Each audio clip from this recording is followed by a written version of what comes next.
Let's get one thing straight. Not everyone on that carrier is living the same life. Not even close. There are 6,500 naval aviators in the entire US military, out of a force of 340,000 active duty sailors. Do the math. That's less than 2%. These aren't just pilots. These are the chosen few. The ones the Navy spent somewhere between $5 to $11 million training per person, according to Department of Defense budget estimates. And the selection process? Brutal doesn't cover it. 4-year degree. Officer commission. Then 2.5 years of flight training, primary, advanced. Then the fleet replacement squadron, where they finally learn the specific jet they'll fly in combat. The FA-18 Super Hornet, a machine that costs $67 million per unit. Before a pilot ever touches a carrier deck, they have to qualify. Landing on a runway that's only 300 feet long, moving at 30 knots, at night, in the middle of the ocean. One mistake, that's all it takes. In 2023, FA-18 pilots flying off the USS Ronald Reagan were conducting real freedom of navigation operations in the South China Sea, one of the most geopolitically explosive regions on the planet right now. So yeah, they survived the toughest selection on Earth. But what happens when they finally close that stateroom door? It's 5 in the morning. No windows, no sunlight. Welcome to life below deck. Junior officers, lieutenants sleep in staterooms, a real bed, a desk, a closet, a door with an actual lock. They share a private bathroom with maybe 4 to 6 other officers. And yes, there is hot water. Senior pilots, lieutenant commanders and above. Some get single-occupancy staterooms. On a ship with 5,000 people, that's basically a luxury apartment. But the pilot doesn't get to ease into the day. Right after 2 hours, there's a brief room waiting. But what exactly are they being told there that we're never supposed to know? Most people think being a Navy pilot is about flying. It's not. It's about surviving the brief room first. Every single mission starts here.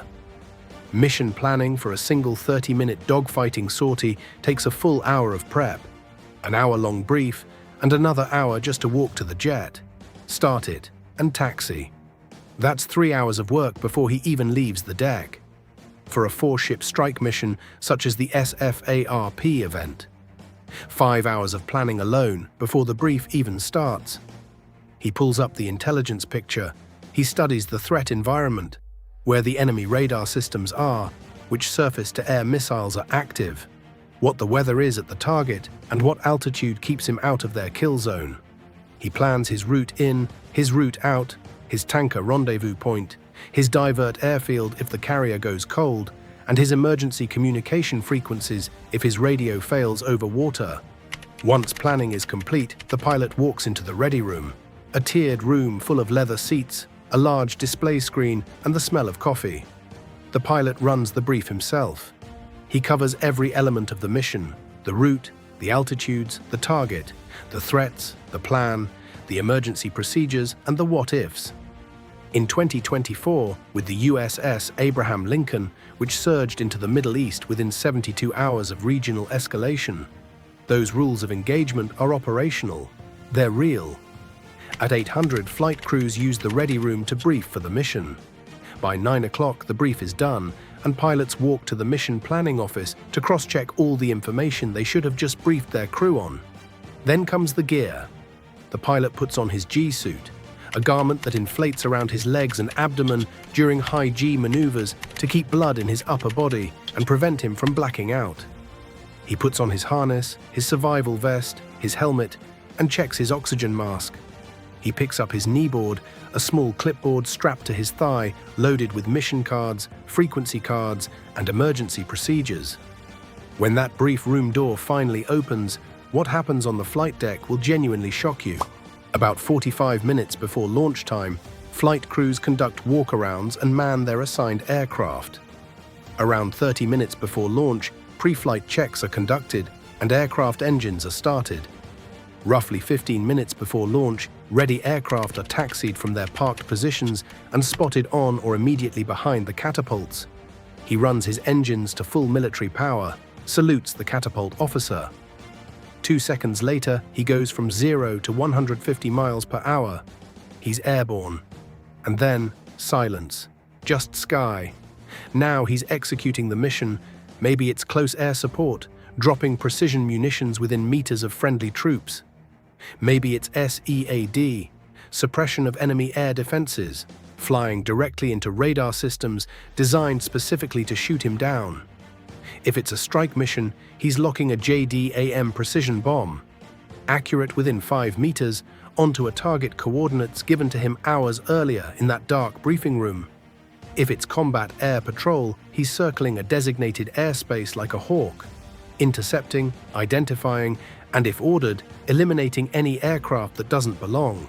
Every mission demands a different kind of focus, and he must be proficient at all of them. At 30,000 feet, he coordinates with the carrier air wing, squadron, or task force command to integrate aviation operations within theater-level objectives and tracks aircraft system performance in real time. One miscalculation, and he's either a prisoner of war or a casualty report. Throughout the flight, all aircraft within the carrier's radar coverage are tracked and monitored. As he turns for home, he enters the carrier control area, a 50 nautical mile radius around the ship for landing. The approach to a carrier at night is, by universal agreement, is the most difficult and dangerous thing a human being can be asked to do routinely. There is no long runway. There is no second chance. The ship is moving at 30 knots. The deck is rising and falling with the sea. The only reference points are a small set of lights called the optical landing system.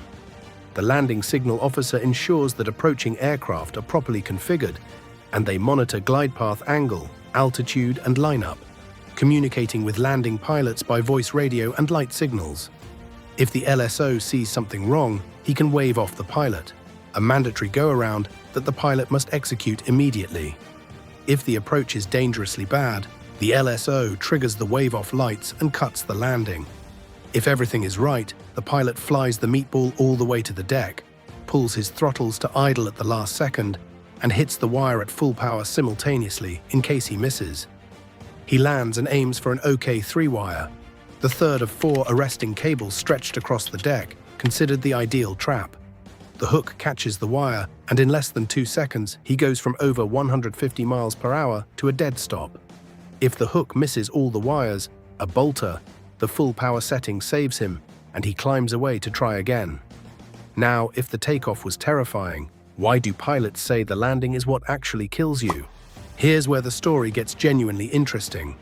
Because the moment that the pilot climbs out of that cockpit, the contrast with everything that just happened is almost jarring. First comes the debrief.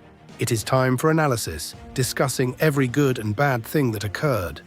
Flight lead decision-making is a major part of this analysis. A failed mission objective can often be traced back to a decision made minutes earlier by the lead. Then come the tapes. The recordings from each aircraft, radar displays, forward-looking infrared footage, targeting systems, are reviewed by the aircrew, checking that systems were set up in accordance with the brief and standard operating procedures. Everything is checked. If a weapon was not correctly employed, if a radar mode was wrong, if a communication broke down, it is found in the debrief and corrected before the next flight. Landing signal officers grade every trap on a scale. They review every foot of that approach on camera. A poor grade goes on the pilot's permanent record. Careers have ended by bad landing grades. Then the afternoon opens up. Pilots eat in their dedicated dining space, rotating hot menus, multiple options per meal. It functions simultaneously as a dining room, a meeting space, and the social nerve center of the officer corps. In 2020, the USS Theodore Roosevelt, a nuclear carrier with 4,800 personnel aboard, became completely sealed during a COVID-19 outbreak. Even officers, even pilots, trapped inside a steel hull with nowhere to go. Comfort on a carrier is always conditional. Combat deployment pilots routinely report 5 to 6 hours for 6 to 9 months. That's 270 days.